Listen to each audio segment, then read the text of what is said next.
All right. Hello and welcome. We are here today for Mark McBride-Wright's book launch of The Safe Leader. How are you Yeah. feeling, Mark?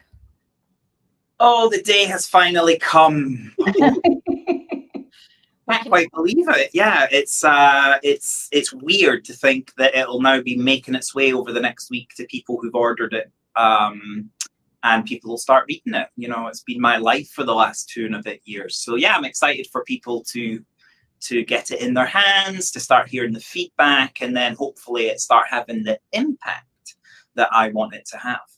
Yeah, this is fantastic. And what's great is that typically, so for anyone's connected to one of your audiences, my name is Jen Grace and I'm the founder of Publisher Purpose. So I'm the person that Mark, you and I have been collaborating for a number of years on with your book so far. But every time I do one of these launch conversations, it's usually just me and the author. And today we have some special guests with us, which is so much fun and makes this even more celebratory and entertaining. So Mark, I would love if you wanted to kind of just share your connection to both Jennifer and Eduardo. Absolutely. So it was a sunny day in New York 3 years ago, 2021, and I'm on the flight coming out from London to land. And it's my husband's work that's invited partners to come out for a big event that the company were doing. And I thought, I hadn't been to New York for a good 5 or 6 years prior. And I thought, who do I know? Who do I know? I want to meet people whilst I'm here, you know? So before the plane took off, I quickly LinkedIn message, it must have been a few people, Jennifer Brown being one of them. So I've been listening to Jennifer's podcast. Feels weird saying your surname, Jennifer. Jennifer Brown, how I was referred to. I've been listening to Jennifer's podcast, The Will to Change, for over a decade. You know, back in 2013 when I worked in industry and wanted to set up a network for LGBTQ engineers. I think The Will to Change has got over 350 episodes now, you know. So all my early work and inspiration was and continues to be from Jennifer's leadership in equity, diversity, and inclusion. So Jennifer agreed to meet with me for brunch. So we met at a bakery or a cafe somewhere, Lafayette, I think it was called, in New York. And it was just one of those moments where you have a pivot point in your life and you go in a different direction. And Jennifer, you were very kind with your time and your words, saying, Mark, you know, I've met people like you throughout my career. You've got a story to tell, you've got a story to share, but you really need to refine it and figure out what the essence of that is, and then also get good at, you know, saying it and performing it to some extent, you know.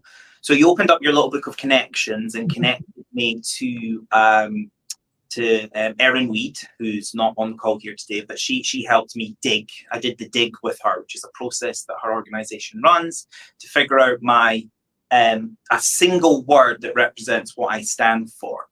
And through that process, it was a bit like therapy, you know, having to share all these stories and get to the true essence. And justice was my word, justice. And in times of seeing inequality, this desire to ameliorate and make something better.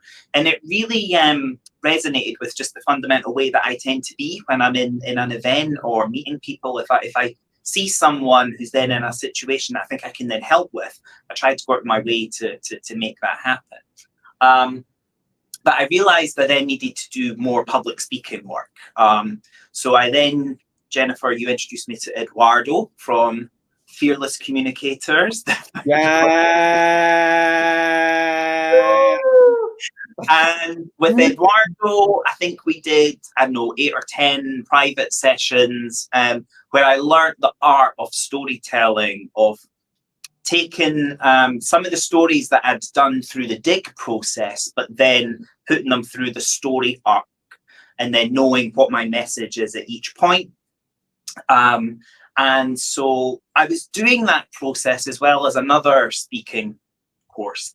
And I knew I was getting out of it what I needed to get out of it, but it wasn't discombobulating the confusion that I had around what is my overarching message in terms of business strategy with eco engineers, this alignment between safety for engineers, physical safety, psychological safety, and all that. And I remember that Jennifer had said to me, you had said to me, Jennifer, you know, writing a book might be something that comes at some station on the journey, right? So I felt like I arrived at that station faster than I would. And it was through the process of doing public speaking training, etc. So that was when you then introduced me to Jen T. Grace from Publish Your Purpose. And really, it's been sort of peaks of busyness and then quietness when I've just needed a break from how intense it can get. Yeah, a 2.5 year process to arrive at writing this book.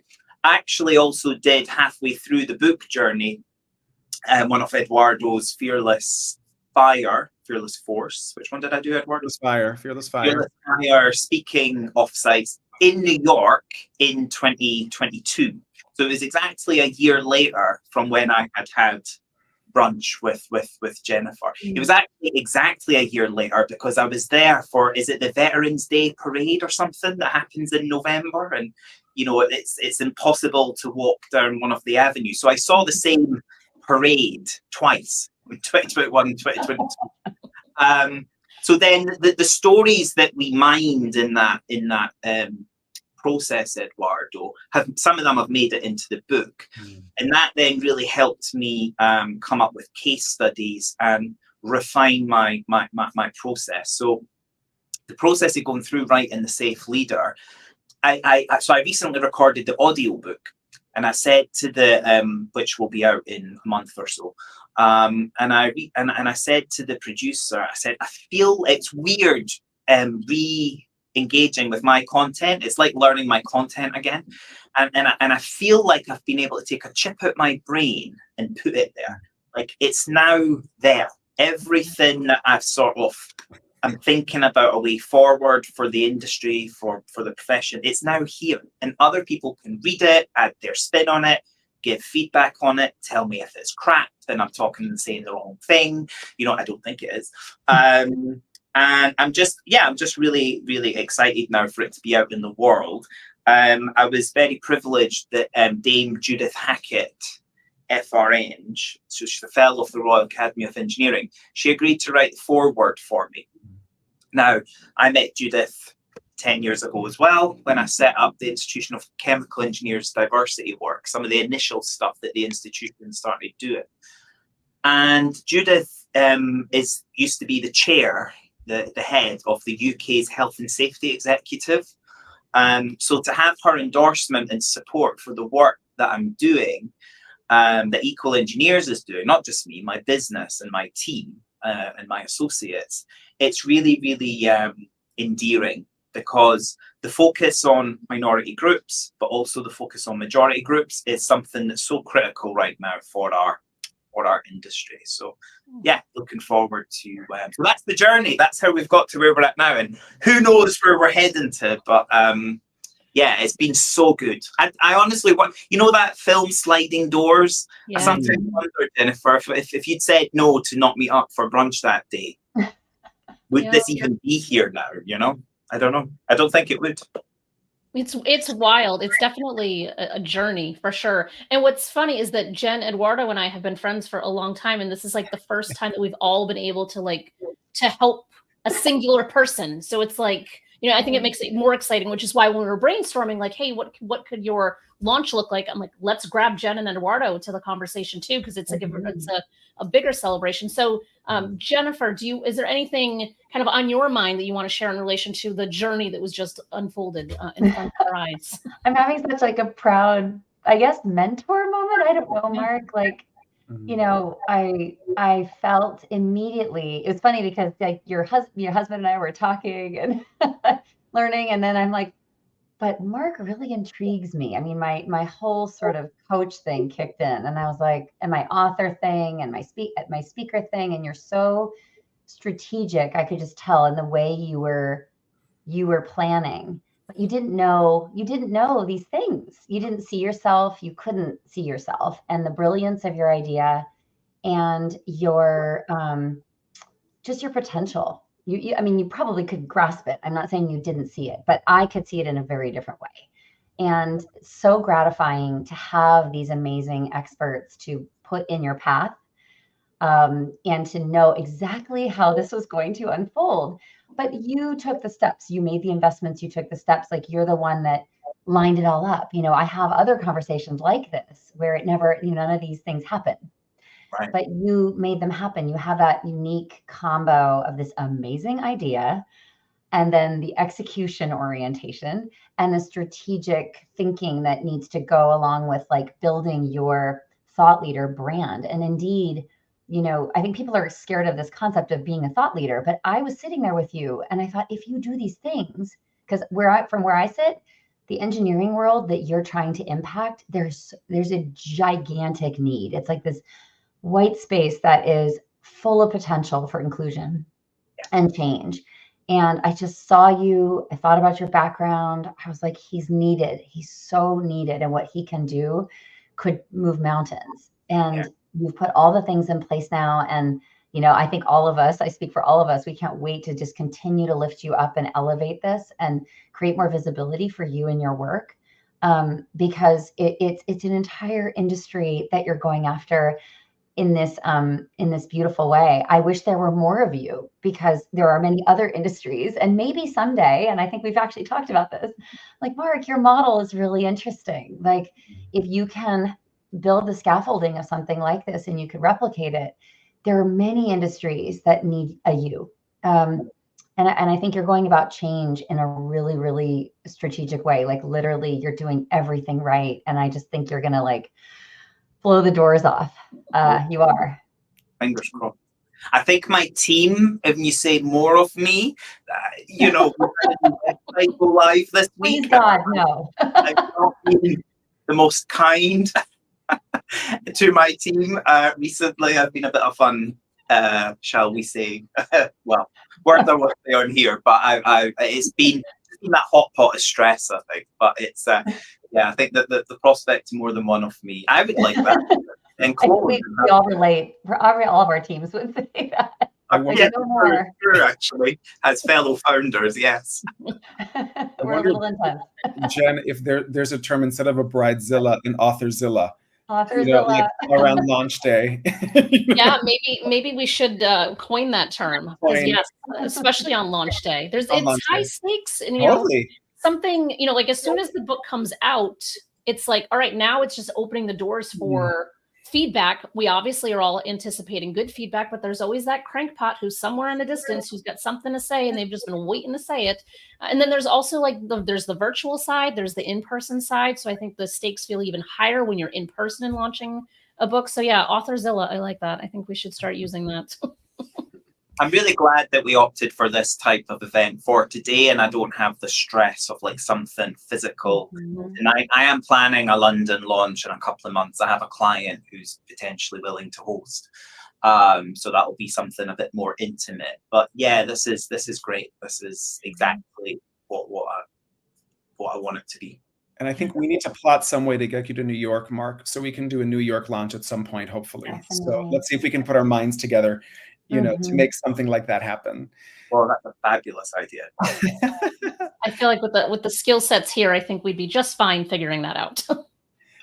First of all, I want to acknowledge Jennifer, because I think that Jennifer, you are such you're a mentor, a venter, a woman enter. You're like all of it. You are such a champion of people, and I think that you recognize the spark about Mark and the voice that he has, and I think the ability that he has to speak his message to a very specific audience, right? He has the experience, the language, the skill set to be able to communicate to them, and then the generosity of then opening up your network to him, right? So I know Jennifer, Jen, and myself are dear friends and colleagues, and oftentimes collaborate. And when I met Mark, I was just so thrilled because I thought he really has like the brain and the intellect and the message.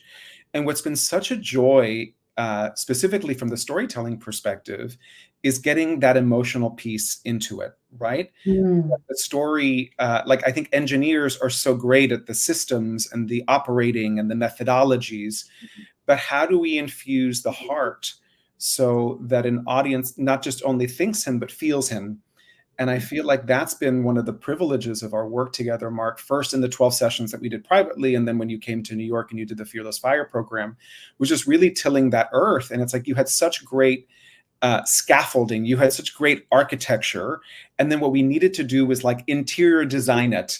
You know, we needed to feng shui it. We needed to create the that sensory piece that when you walk into the space, it feels a certain way, it smells a certain way, you know, it tastes a certain way. And I feel like you dove into that work so beautifully.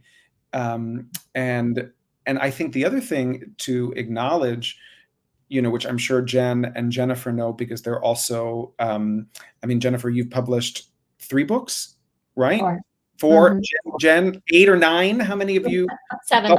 7, right? That like all the work it takes to do it, you know, and you're a parent with 2 kids and a business that you're running, you know, so the discipline that you've had and your commitment to the message is so inspiring, that this is a message that has to come out. There is a need for this, and all the various ways that the human brain gets in the way and says, nobody cares. Does anybody really want to hear this? You know, has the moment passed? You know, and that recommitment to there is a need. No one is speaking about DEI, diversity, equity, inclusion in the engineering community in this way, that this message is needed in this moment. It continues to need it. I just think that I'm so proud of you and just so grateful for your commitment to your message and the people who will be receiving this and will make a huge, huge difference in their lives. Thank you, Eduardo. And it's something you said there just made me think about, you know, when you do a PhD, for example, it's never in something that's brand new. It's a build upon work that has happened before. You're just moving the knowledge space incrementally. And, you know, that's what I'm now doing. Like Jennifer's work in helping people find their voice in times of need and great upheaval and needing to know what that is to then share with the world. Like your models really helped when I was running Inter-Engineering. So that's the LGBTQ network I set up for LGBTQ engineers in the UK. Like I was trying to find ways to make it land for the male majority, you know. And so this is the sort of evolution of the safe leader. The way you presented your continuum, your allyship continuum, was so compelling that I can't remember what page it's on, but I had to put it in the book essentially. So I will find it. How cool is this, Jennifer? I know. Isn't this so? Wow, I want to start every day this way. Just show again your impact. You know what I mean? It's like you sat down and you wrote that, and look at the ripple, the difference that it's made. It inspired someone across the ocean, you know, listening to your podcast, reading your words, you know, and look what's happened now. Look at that. There it is. Holding it up. I see the continuum. Yay. Obviously cited and referenced. Indeed. I would expect you know, more. Going from aware to active and advocate across the 4 stages, it really helped me figure out where people are at in terms of their affinity and their ability to engage with DEI. So this need to help people find their voice and understand their own diversity story. They're words that just roll off my tongue now when I'm talking to people. And it would really, so this is the origin story of Equal Engineers. About 6 or 7 years ago, I was on a leadership panel talking about women in engineering, 2 women in engineering. And it was around about this time that I discovered the suicide rates in the construction, manufacturing, and the process industries. Statistically, you're more likely to die through suicide than working in these industries than more likely than a typical hazard, like a dropped object falling from height or electrocution. Risks that engineers design out of processes, we minimize the likelihood of things happening. And so that's my background, technical safety engineering. I used to help engineering businesses do that, quantify risk, quantify likelihood, and suggest mechanisms to design out risk or minimize the likelihood of hazards occurring. So when I discovered these suicide rates, I didn't believe them. I thought, well, we would never tolerate such a high rate of loss of life than we do, like we would not do on other hazards, you know. And the aha moment for me was really, well, if the intention of our inclusion and belonging programs are create a place where you can bring your whole self to work, be your true authentic self, you know, all the sort of phrases that sometimes I can find a little bit toe curling and gnarly and about, well, what does that mean? You know, but actually that's what these DEI programs are all about. And if they were working, then the white, cisgender, heterosexual, able-bodied, neurotypical male majority that represent 86%, 84% of the engineering profession in the UK, we would be able to be open about whatever root causes are driving such a high incident rate of suicidal ideation or self-harm. And they would then feel part of the diversity story, the diversity movement. So my work often involves starting from a different starting point, trying to help these individuals understand their difference, understand their diversity story, as Jennifer Brown puts it, you know, where, what, just before we start going into underrepresented groups and how minorities experience the world, get them to root in and dig, and they have to dig a bit deeper because of all the layers of privilege. But once they get to a moment in their life where they felt excluded, or they've had to endure harm or deal with trauma, men don't unpack that. Men are taught to exist in a certain way. And this is where Ray Arata's work with Showing Men and the Better Man Conference and all that comes in. Men are only really exposed one emotional range in life, and that's anger. Anger to manifest itself in a certain way. There's a lot of baggage from untackled trauma from the past that men just move into the place with, and then the compounds of what's expected to be a man are then placed upon us. And given that engineering is a male majority profession, we haven't had the diverse groups that tend to be more empathetic with one another, which is what happens when you've got greater diversity of women in a team. So if I wind back, I didn't believe that's those statistics that I mentioned there. The Office of National Statistics in the UK, death by suicide rates by occupation, 6,500 people died by suicide in 1 year, and a large percentage of them were from construction, manufacturing, and the process industries. So because I didn't believe the data, I wanted to get my own data set. So we formed our masculinity in engineering research, which was a big survey that we've ran twice, once in 2018 and once in 2021.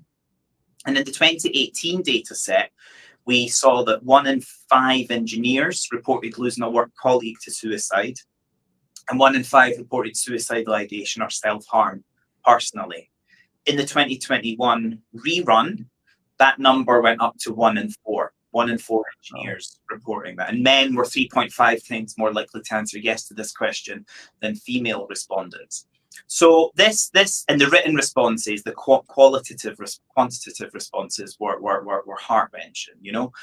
And we had nearly 1,000 people that answered this survey, 800 and odd, you know. So it wasn't a small sample size. It was quite sizable. So it was really from that I then rewrote all our training content, realized that there was a need to frame the intention and benefits that DEI bring about in this way for this audience, so that we avoid the them and us polarizing, very separative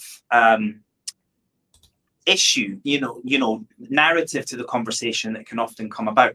And I learned that from running inter-engineering, you know, by focusing on minoritized groups. Yes, we had some impact, but we were having shallow impact.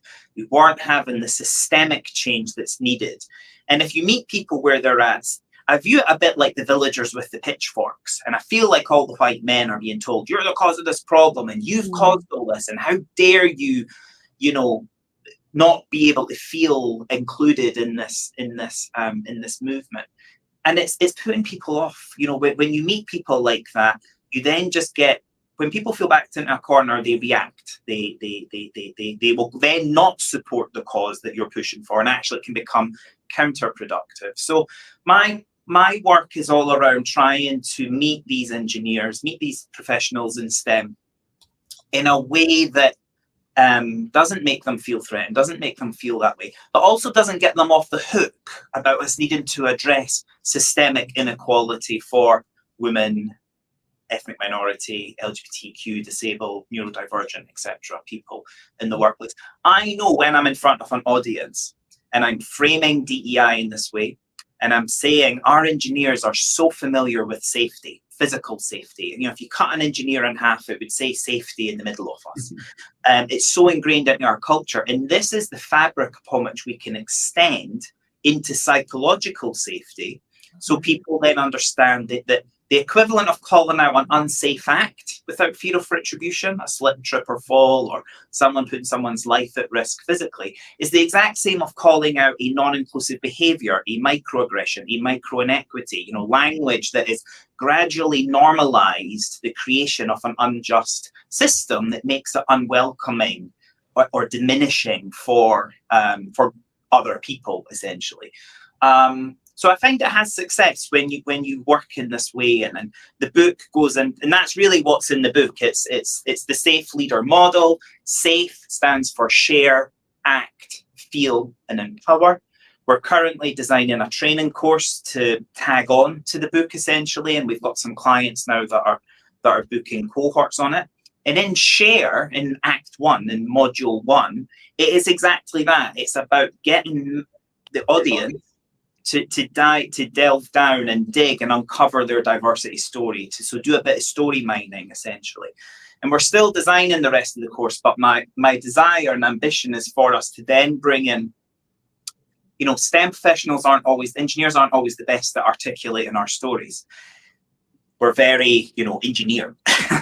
So I feel, Eduardo, that there are some tenets that could be learned from the work of fearless communicators and imbibed into the act, feel, and empower stages of the course, such that we then have engineers coming out that are rooted in empathetic leadership. They know their own difference. I often find when I'm being an orator to a large audience full of engineers, when I say the point of DEI is about identifying the root cause of any trauma or issues that you've been through, whether that be bereavement, financial planning, gambling, addiction, struggling to conceive a family, fertility issues, I know that when I'm standing there saying that, there is a sort of, imagine like an octopus coming out and doing a touch point on people. I know stuff is resonating with people's hearts in the audience. Why do I know that? Because people come up to me afterwards to share something that they've been covering, masking, hiding. That energy delta between who you are and who you're showing up as. The work of Yoshino, I forget, sorry, I'm having a mind blank. What's his name again? Kenji Yoshino's work on that. That energy delta is an energy delta that you do not want, especially for people that are doing high risk operations. So if I've got someone that's operating a crane and moving like a massive pile of bricks above my head, I want them to be fully present, mentally present there, not just physically present.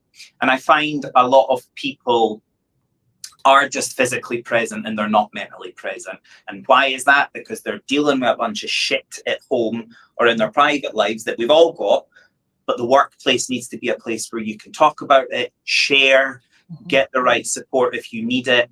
And I don't believe that's what the majority groups in engineering have been doing. Otherwise, we wouldn't have a high incident rate of suicidal ideation and self-harm, because we know that if you share, if you're having any of these sorts of thoughts, the likelihood of you then going forward to take some sort of action is massively reduced. So, sorry, I'm on my soapbox now. I love it, Mark. I'm curious. There's a beautiful story that you recount in the book and that you've shared, and I'm wondering if you would share it here. You were running the workshop. You were running a workshop, and then there was an interruption because something had happened with a colleague. And then I think it's a great demonstration of this moment that you're talking about, because I learned from Jennifer the whole iceberg diversity piece, right? That there's what we see, and then there's everything that's under the waterline. There's just a little bit that we see, but then there's everything that's underneath, which is, I think, everything that's underneath is where we really touch all the various ways that all of us as human beings are hiding and covering, you know, things that if we open it up and share, all of a sudden we find connecting points across all different types of difference, right? So I'm curious if you just could recount a little bit of that story for us, Mark. Yeah, that story was when I was delivering a training session to a client, and mid-delivery, the plant manager's phone started ringing and they had to leave the room. And the reason the phone had been ringing was because someone had attempted to take their own life out on the factory floor. So when they shared that with me and I was mid-delivery, I had to I was like that swan, you know, had to be calm on the surface and maintain composure and deliver the session. But underneath the water, I was like, oh my gosh, you know, is this individual okay? Is it right for us to be continuing this training session, or should we maybe actually stop and collectively get involved? So it was an example of where I had to maintain composure and deliver, but also the very thing that I talk about in the book was actually happening there and then. And luckily the individual was okay, they got the right support. But most clients, and if you're a client watching this or listening to this on record, most clients have had something like that happen within the last 12 months. High risk industries where, you know, where people have ended their life by choice in that way. So yeah, it's just, you know, it's just unnecessary. It's in my view, it's an unnecessary thing that our culture currently isn't addressing. And another story that I share in the book, Eduardo, that was part of my talk with you at the Fearless Fire, was the one about my son. You know, and my son sees the, you know, I see my son like still have that innocence of childhood, and it just pains me to think that young boys start get put into a box and constrained and confined with, like, you know, what we expect them to do and how we expect them to be. So I really hope both of my kids just grow up in a world where they're flourishing like beautiful butterflies and they're just able to be colorful and vibrant and just who they are, you know. And I think all of us want that for our kids, don't we? And for the young people, or anyone in our lives as well. We want it for ourselves. We should want it for ourselves, you know. And just for Jen and Jennifer, we did this exercise in the Fearless Fire program. And this is the fun thing about story and storytelling sometimes, is that some memory emerges or something shows up, and then the ability, I think, sometimes with support of a Jennifer or Jen or myself, to be able to say, wait a second, this is exactly the thing that you're talking about. And he was recounting this story about putting his son to sleep, and they have this beautiful ritual, and they read this book about what is it? Yeah. So that's where the book feels dated now, because I tried to do it with Hunter the other night, and he was like, "What are you talking about? Get away!"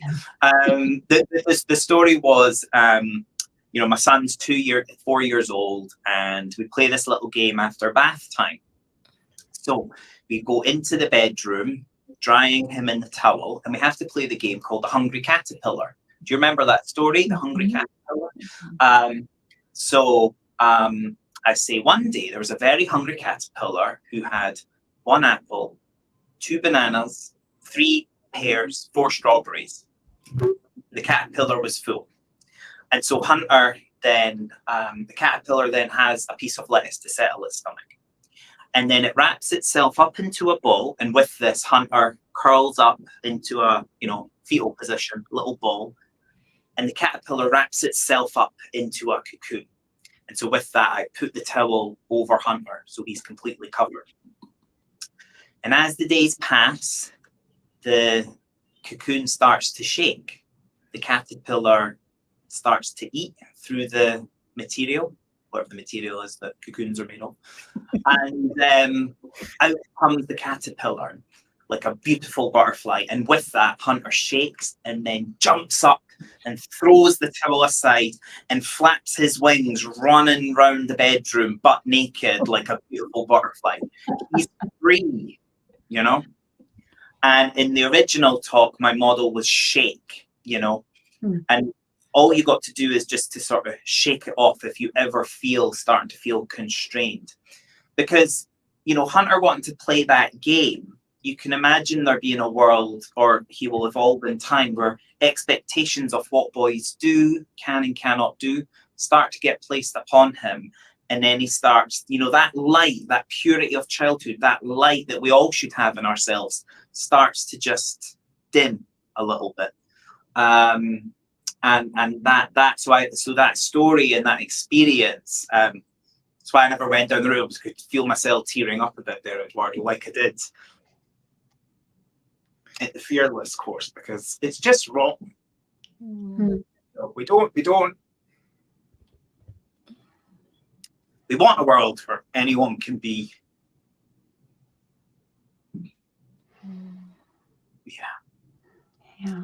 I think that's the thing that touches the hearts of most people, especially dads that have maybe never shown up properly for work in diversity. You know, the number of male engineers that I've met who all of a sudden have become gender advocates for women in the sector because they've now got a daughter. You know, you have to have a daughter to now like be an active champion of gender equality in the workplace.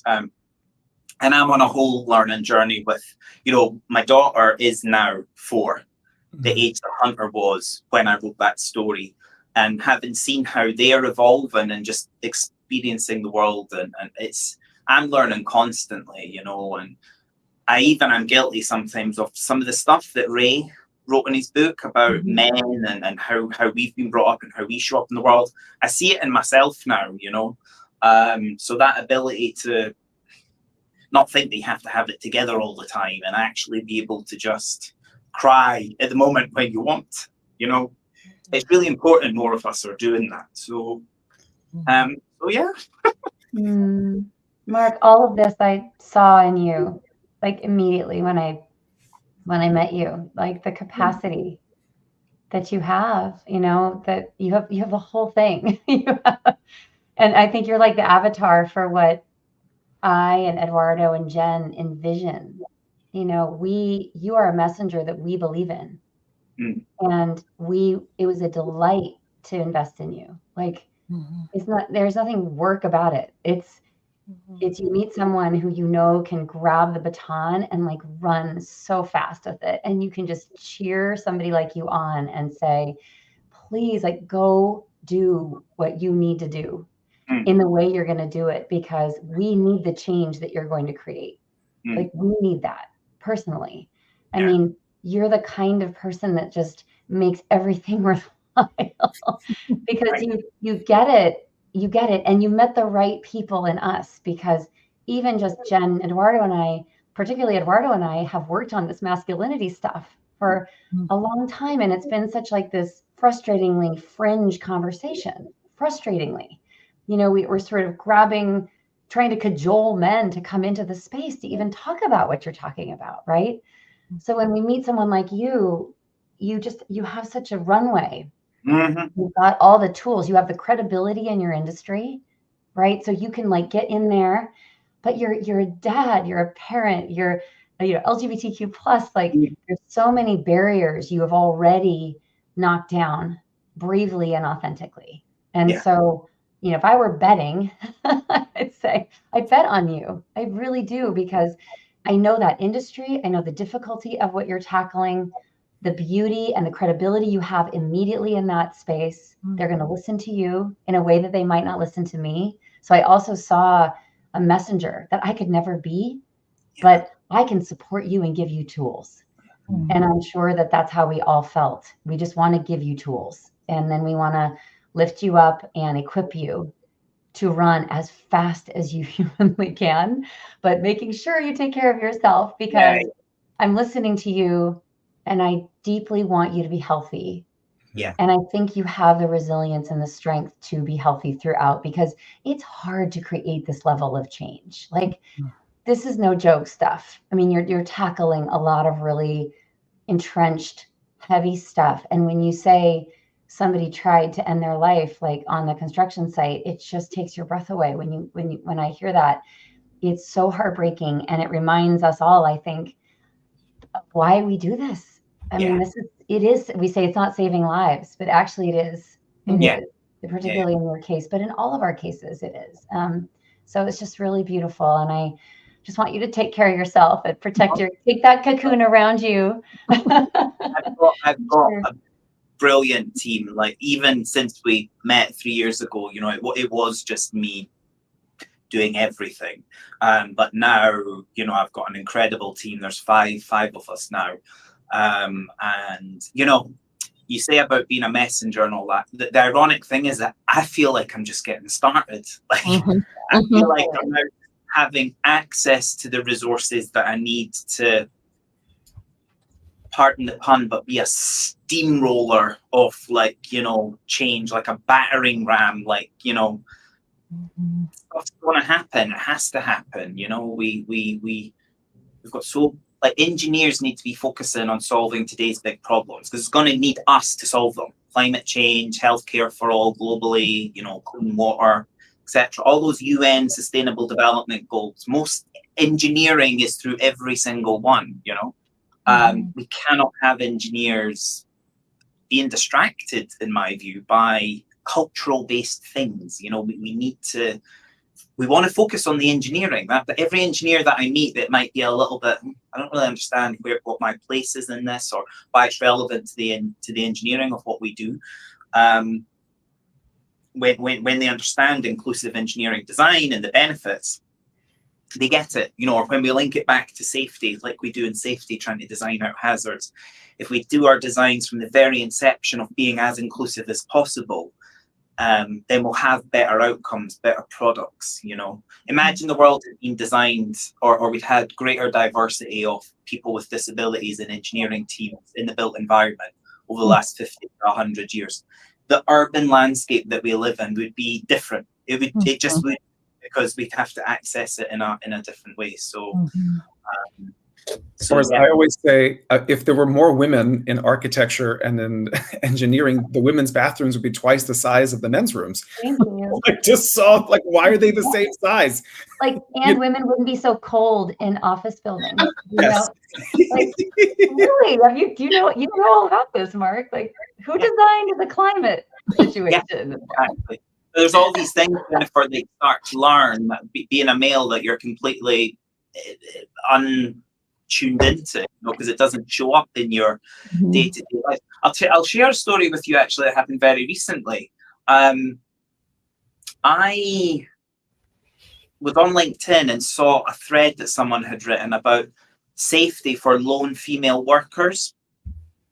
And just within that prior 24 hours, one of my team was traveling, and I had immediately just gone to look at hotels that they could stay in, and looked at what was the most affordable option.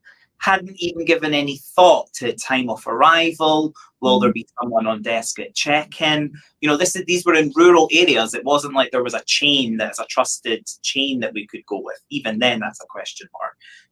Would she be on the first floor? Like, just a sort of risk assessment around just the process of going out on your own. Well, anyway, this post in particular was on a brilliant channel called Bold as Brass, Catherine, who runs it. And I just couldn't believe all the experiences of women opening up about people in my network, people whose names I'm first degree connections with, people that I know, sharing, misogyny, sexism, comments when they'd had people come into their bedroom, or like clone the cards, or eavesdrop in to hear what bedroom they would be in, and then come in. I mean, just the stuff that women have to deal with is just absolutely off the chart, and you just don't experience it as a man. You just don't, it just does not happen. So that was a moment where, even me, in the work that I do in the organization that I run, had some areas that we have to improve upon and put into our processes and procedures. So it just shows you need spokespeople to be sharing their stories and experiences for us to then create change, but actually then create change, not just say, oh, that's not very good, is it? Oh, it doesn't happen over here. You really have to then think, well, how is this showing up in my world, and how can we, what can we do about it? Mm. Well, even recently, actually, so you got me on a roll now. You know, women have had to push for legislation in the UK to make it a legal requirement that PPE, personal protective equipment, you know, the stuff you have to wear on site, the hard hats, the fire retardant, you know, clothes and stuff. Women's PPE, women usually have to buy men's PPE that is designed for male bodies. What does that mean?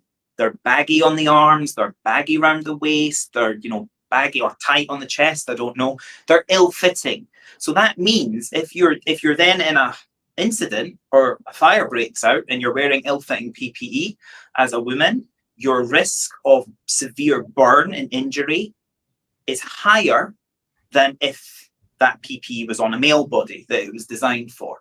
And the fact that it had to take for a petition to be created to push this to be more enforced and put a spotlight on, it just shows you the distance that we have to go with things. You know, there are greater suppliers now for PPE that fits women's bodies, but they tend to be more expensive or less available. So it's just another example where within the last 2 months, something relating to safety and EDI have come together, and it does affect risk and likelihood and probabilities and what have you. So yeah, it's not always just about getting more women into engineering. It's so much more complex than that. Yeah. Mark, I'm curious, as we kind of like start to wrap up, if you were to flash forward to a year from now, and the 4 of us are in a room and we're all just celebrating, like, yay, it's the year anniversary.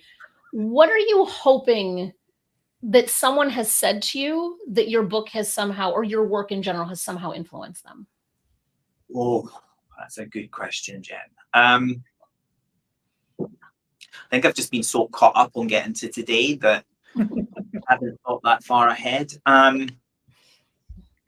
I hope the intention for the book is to provide a new vocabulary for people to be talking about diversity, equity, and inclusion in their organization.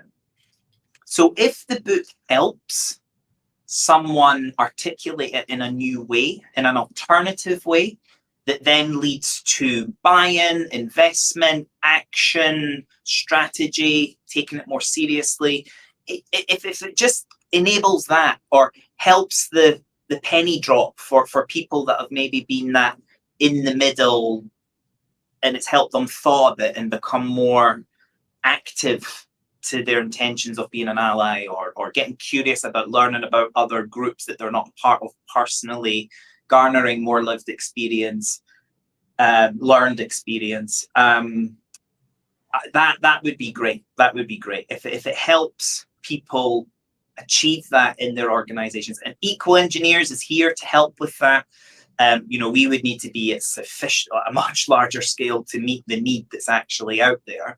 So the book is really a tool that I'm hoping to provide, that microchip that I've taken out. You know, if other people can read this, and then go and listen to The Will to Change to then hear the context that's helped inform my thinking, and start building up a tapestry themselves of how they can then act it locally and personally in their organization, and then in their industry or in their region, then brilliant, absolutely brilliant. You know, I ultimately hope it leads to a reduction in the rate of loss of life due to suicide, you know, because construction, manufacturing, and process industries start placing DEI at the heart and center, such that the majority groups that have been a bit ambivalent and passive, or felt not tethered or connected to what it's about, start to feel, oh, right, okay, that's what all this stuff is, you know.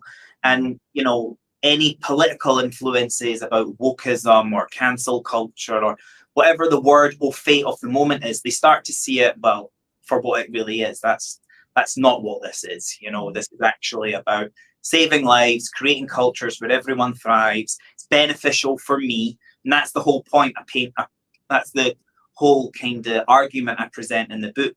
We think that everyone is well-intentioned, are going to do things because it's the right thing to do.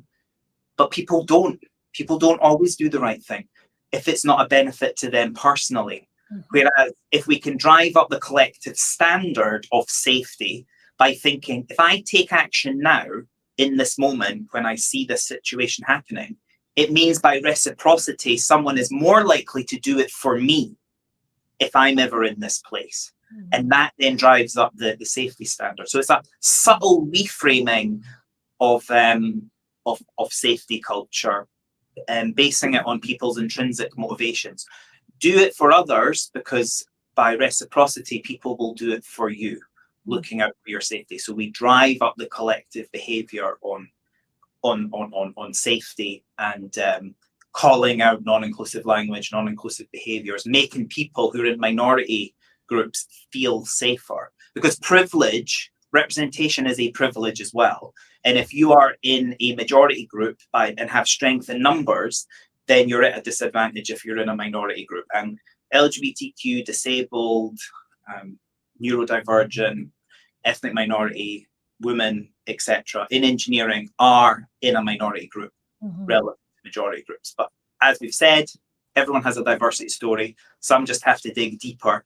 And the more we can align it in the iceberg diagram that Jennifer uses, I always say, think about that waterline as being a proxy for how inclusive your culture is. And actually, if you've got an inclusive culture, then people are more likely to be open about the turbulence that's going on beneath that waterline. Yeah. Caveat that with the fact that this isn't about that you now have to be open about everything in your personal life in the workplace.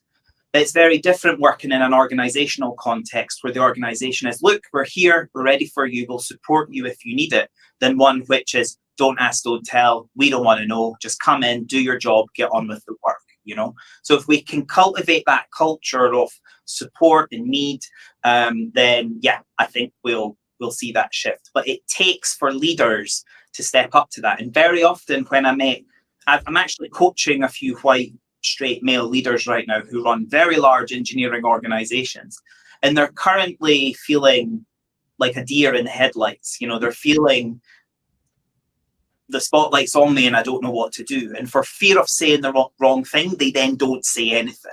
Mm-hmm. So then what we're doing, we're stuck in this kind of circuit of not really moving forward. And I always say to leaders, look, think about your professional brand in the organization. Think about the leadership shadow that you cast across everyone. What you stand up for and what you don't call out sets the tone for the collective organization. But these leaders are often so wrapped up in their own personal head of how they're going to be perceived that they forget about their leadership shadow and the impact that they have across the business. So sometimes it just takes to remind a leader that they have that for them to then think, right, I need to do this. Because it's not just them, their physicality and their physical presence, it's their picture on the site, you know, around the organization. It's their signature in their emails. Anything that elucidates an emotional response in your employees by seeing your name and therefore knowing your brand. That's why we need more leaders to be open, vulnerable, bring their guard down and empathetic ultimately. So I'm pushing for this new leadership model in engineering called safe leadership. And that will probably be the body of my work in the years to come with industry. I'm also doing a lot of work with universities to try and train up the next generation in this mindset.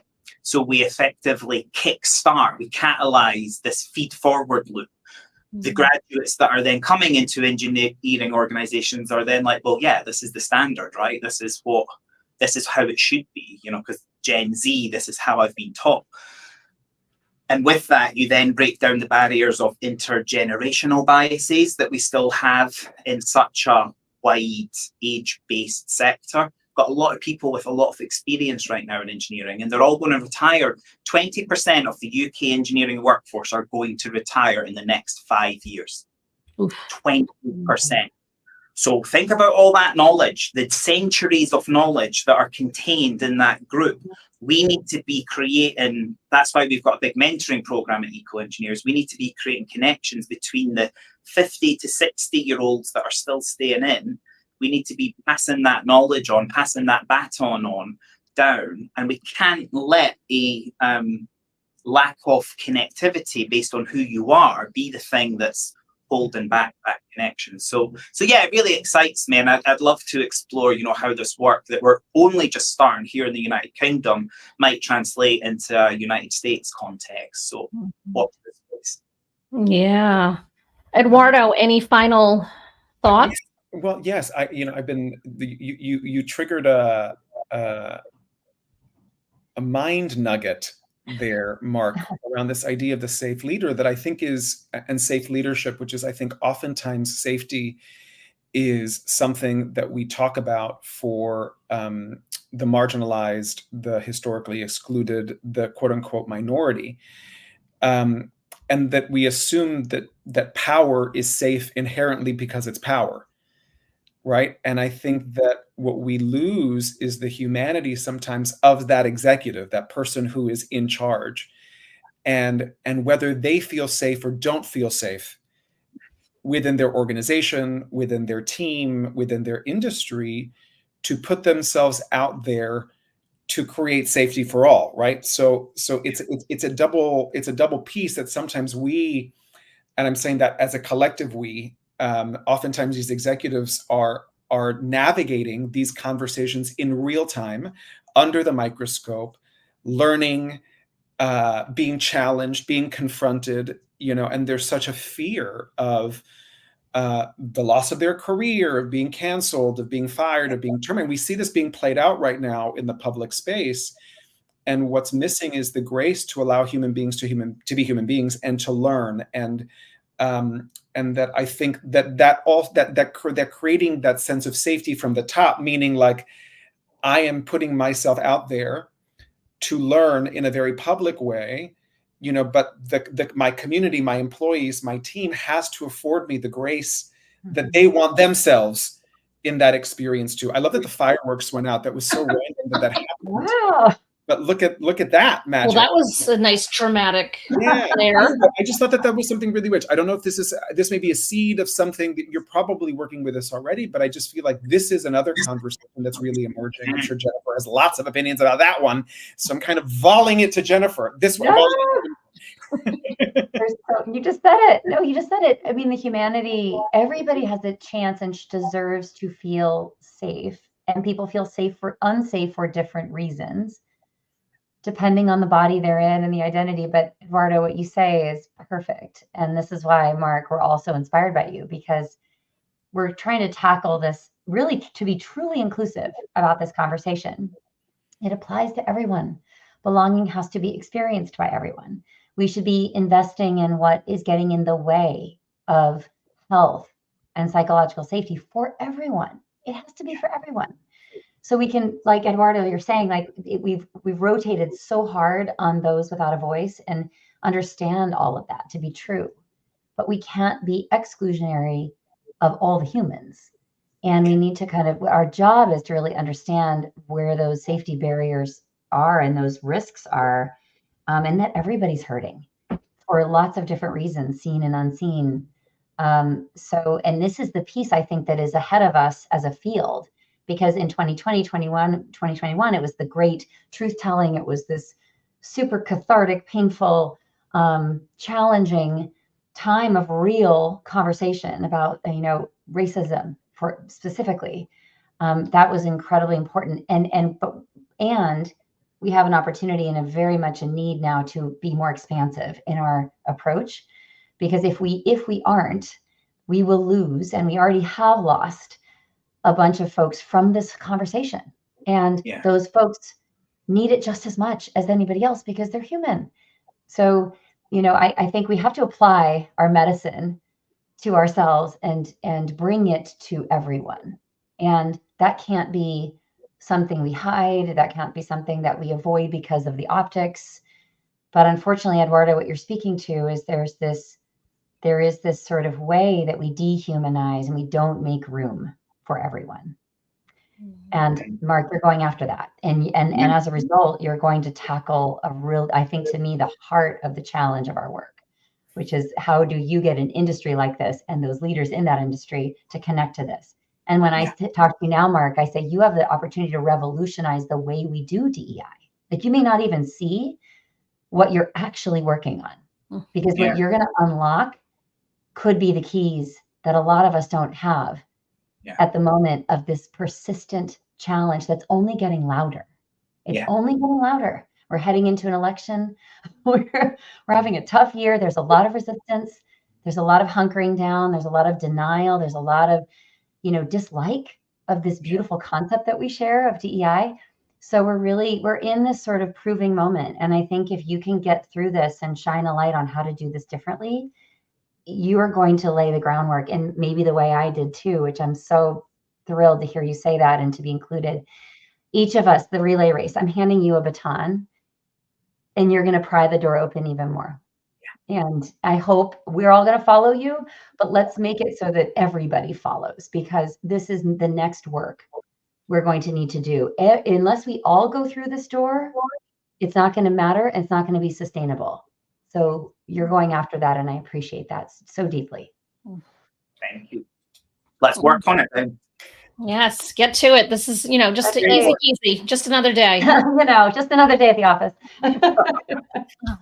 Mark, it has been an absolute delight to partner with you on this. And I love just kind of what you've been saying this whole time, and what Jennifer and Eduardo both kind of just continue to raise to the surface, because I feel like this work really is so important. And so if someone wants to get in touch with you, the Equal Engineers is scrolling across the bottom of the screen, and then in the show, the social media descriptions, wherever someone might be watching this, all of your links should be there as well. Is there any other kind of plug for something that you might want to mention before we go? No, everything. We have had a new website go live this morning. My heart was racing that it wasn't ready in time, but it is now. It is live. Please give any feedback on anything that you might see that we've missed, or we'll be doing the iterations on it. So everything should be on the website. The book is available as of today for ebook download, for purchase, hard copy or soft copy. Feel free to buy one. And I'm also now taking on more. My ambition now is to be going back to the keynote speaking circuit, to be that one-to-many forum, to get the word out on this message for change, this way of framing DEI. So if anyone listening or knows anyone else who might like to book me for a keynote speech, or come and give a talk at an offsite, speak to your leadership team, maybe do a Q&A with your leadership team, please feel free to send me an email, mark@equalengineers.com, get in touch, and then we can explore what that looks like. Beautiful. Thank you so much, all of you. This was so much fun to have all four of us today to celebrate. Thank you so much. Yeah.